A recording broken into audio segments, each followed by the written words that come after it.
here are 4 YouTubers who on the peak of their success left their internet without a warning or even an explanation. And today we'll be diving into what caused these YouTubers who seemingly had it all to suddenly abandon their channels. This brings us to the first person, Dani. Dani was on top of the world, getting over 10 million views on every video he posted, collaborating with YouTube titans, making worldwide trending games. But then on the peak of all of that, he just stopped, and currently he hasn't posted anything in over 2 years. So what happened to him? First of all, his upload schedule wasn't great to begin with. He posted on average about once every 3 to 4 months. Second of all, this break was slightly teased beforehand in his last video. Now that all of the issues are fixed, it's time to finally take a break and relax a little bit.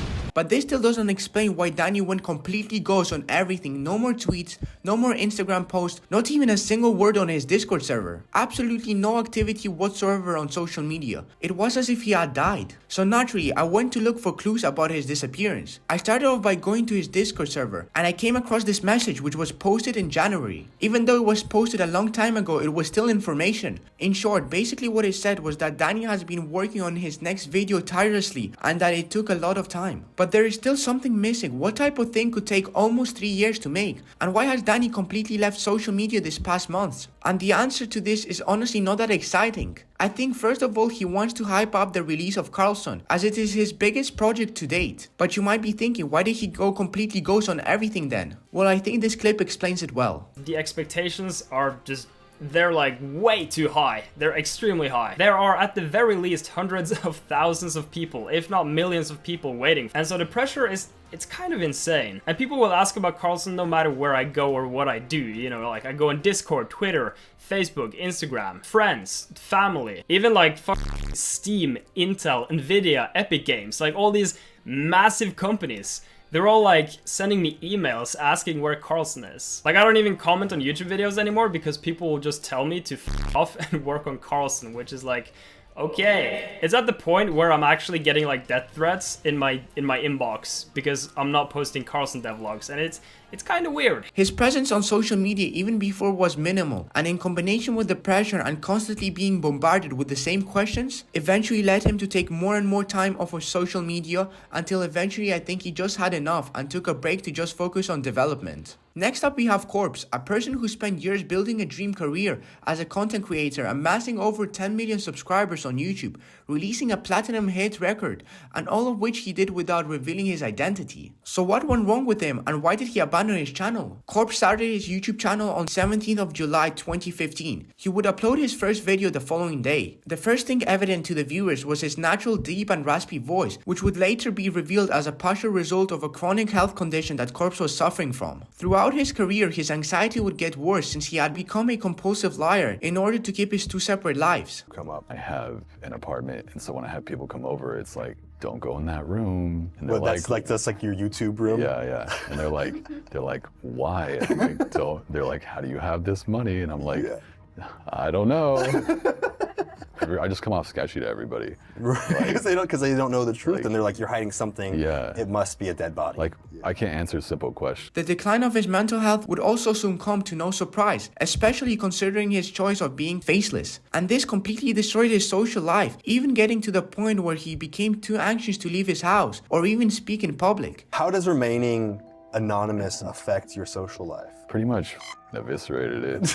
like yeah, so you don't have any social life now? No. He began posting more and more infrequently as his mental health got worse, eventually releasing his debut single Miss You in June of the same year, where he would express how badly his mental health has declined, with lyrics reading, I don't want to look like this, I don't want to feel like this. As well, later in the song he would describe his YouTube channel as a glamorized disc job rotting away. To make matters even worse, Corpse would state that he suffers from an eye disease that causes inflammation when looking at the screen, resulting in him needing an eye patch. But when things seemed most hopeless for Corpse, a life-changing thing came around the corner. In August of 2020, a game named Among Us would take the world by storm. Every big streamer played it at the time, and in one of those streams, Corpse would go to play with PewDiePie and other massive streamers. And the moment Corpse joined the lobby, his life changed forever, as his deep and raspy voice fascinated everyone who listened and even made popular streamers treat him like a celebrity. Yo, Corpse, what's going on? Hello, friend. Wow. Kick Saikuno. Wait, what? He sounds why? like John Wick should sound. Or voice fight. He sounds like God and the devil should sound I like. bet The fame Corpse was experiencing at this point of time was on a whole new level. However, his overnight fame would ultimately come crashing down, and 2021 would be the year that would alter his career and life forever, but this time in not such a positive way. Whilst Corpse's success was at a peak, his health was reaching new lows. He would get burning sensation when speaking, which would cause him to leave games midstream. Like when I left that raft game, like I was sitting there with like an eye patch on, my whole arm is numb, like I'm bleeding out the nose, and I'm just playing video games. Like it shouldn't be. I don't think that's something I can like do for. On top of this, his newfound audience would grow an obsession with him and learning more about the man behind the mask. And that's the thing he feared the most, since he didn't want to be treated like Dream, who after his face reveal got a lot of negative comments about his appearance. However, his audience eventually ended up finding who was behind the mask. In March of 2021, a post would be made to a foreign website, not only revealing Corpse's face, but also tracking down where he lives and his family members. The doxing resulted in pictures of his face being plastered across the internet, which attracted a lot of hate towards him. The mix of mental health, physical health, and toxic comments ultimately led Corpse to quit streaming and focus more on his music. Fast forward to 2024, and Corpse's channel is a shell of what it once was, with his channel losing over 250,000 subscribers and the views slowly stagnating. Corpse's story acts as a cautionary tale of the destructive power of fame and the unrealistic expectations placed upon those in the public eye. His unique voice and the mystery surrounding his identity propelled him to stardom, yet the weight of that success caused him to have physical and mental health struggles, and an obsessive toxic audience drove him away from the platform he'd once loved and built.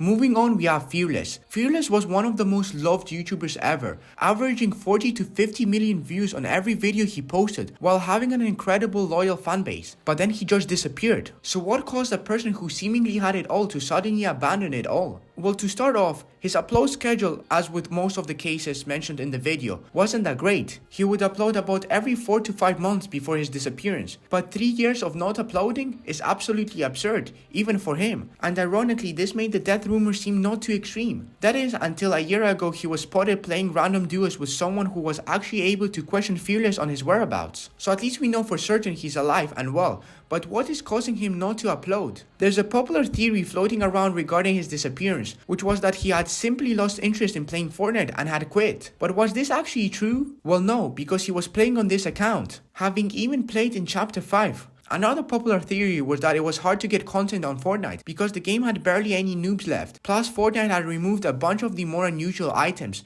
which made for great content. But this theory is quickly disproven when you realize that since then the game has actually become better for content and has a bunch of new unusual items. So why wasn't he playing Fortnite, with the game having the most content it had ever had? Why wasn't he uploading or even updating his fans in his whereabouts? This is because as time passed, Fearless began feeling more depressed, and this was clearly shown when a fan of his left a comment on a TikTok video made by Fearless, saying, "So when is your next vacation?" To which Fearless responded, "Vacation, lol. I wish this was a vacation, if only you knew my life, bro." Hinting at the fact that there was clearly something way more serious going on behind the scenes. The more I kept digging and covering information on the topic, the more I started seeing a pattern, which was that Fearless was a perfectionist, so he needed to exceed the quality of each new video, resulting in every video taking more effort and time to make, in return increasing the mental load, and with each new upload he got attached to the numbers and became extremely anxious, as seen in his live stream. And the more views he got, the more pressure he had on him to maintain them. And in combination with the personal problems he was dealing outside of YouTube, I think this is what ultimately led him to the breaking point. And finally, we have one of the biggest vloggers ever, David Dobrik, who was one of the most popular YouTube vloggers just a few years back, with his videos averaging over 10 million of views. David Dobrik has reached a total of 80 million subscribers on his main channel, as well as over 8 million subscribers on his second channel. However, if you look at David Dobrik's channel today,